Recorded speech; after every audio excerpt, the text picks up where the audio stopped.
Përshëndetje. Për javë tëra u krijua përshtypja se Shqipëria ishte kthyer në armikën e natyrës vet. U thanë shumë gjëra, u shkruan edhe më shumë. U ndan miliona imazhe, akuza, gjykime dhe bindje të cekta. Dhe për një çast u duk se zhurma triumfoi mbi realitetin. Por realiteti flet.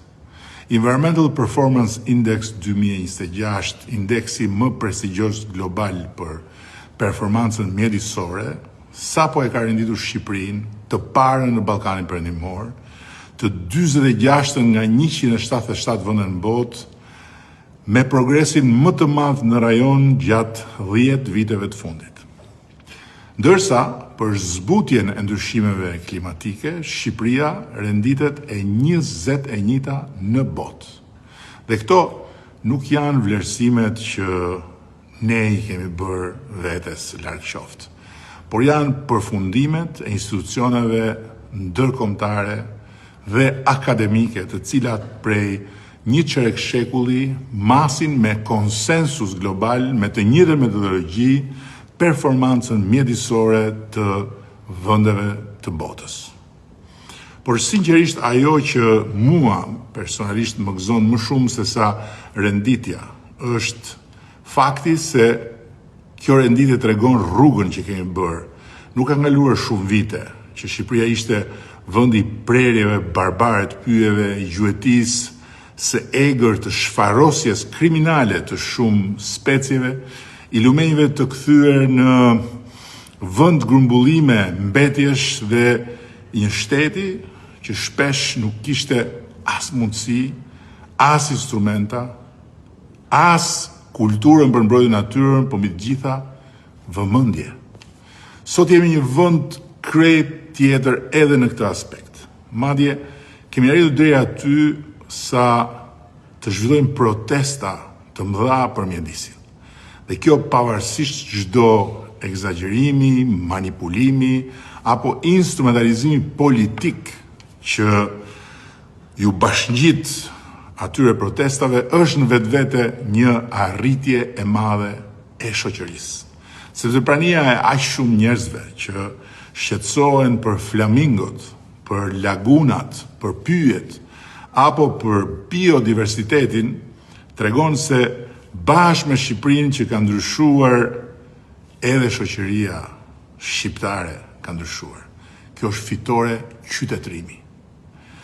Një shoqëri që debaton për natyrën është shumë më përpara se një shoqëri që e sheh në heshtje shkatrimin e saj, siç ishte shoqëria e deri para 10 vjetër. Prandaj, unë nuk kam parë kur armiq tek ata që duan sinqerisht natyrën, edhe kur nuk ndaj të njëjtin mendim me ta, përkundrazi.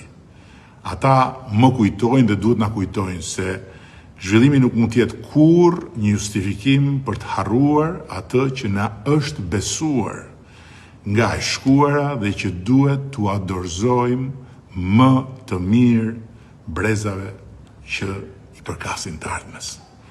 A do thot kjo se ne kemi bërë gjithçka si duhet përderisa indeksi na ngre kaq lart? Sigurisht që jo.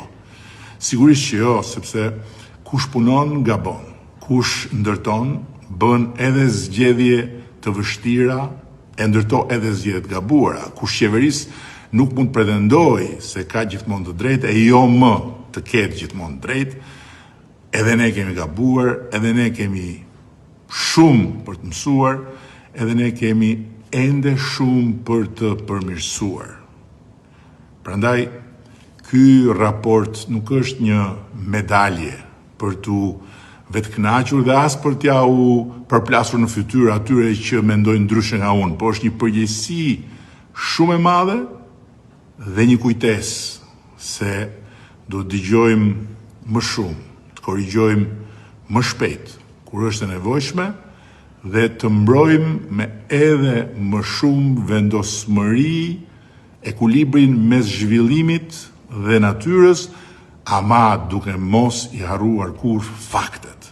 Sepse Shqipëria Europiane nuk ndërtohet, as duke zgjedhur mes ekonomisë dhe mjedisit dhe as duke zgjedhur me zhurmës dhe fakteve. Ajo ndërtohet duke i bërë të ecin së bashku ekonomia, mjedisi dhe faktet. Dhe nëse sot bota na thot se kemi bërë një rrugë kaq të gjatë për mirë, përgjigjja e mençur nuk është thjesht krenaria për rrugën e bërë, po është përullësia për të pranuar se kemi ende një rrugë të gjatë për të bërë dhe po ashtu vendosmëria për ta bërë atë edhe shumë më mirë. Ky është detyrimi ynë ndaj Shqipërisë dhe kjo është fjala ime pas një raporti që më bën sinqerisht krenar për gjithçka kemi bërë, por nga ana tjetër më bind se reflektimi i premtuar për atë që na vuri përpara pasqyra e bulevardit Flamingove është jo vetëm i nevojshëm, por i domosdoshëm. Dhe së shpejti do ta keni dhe ato.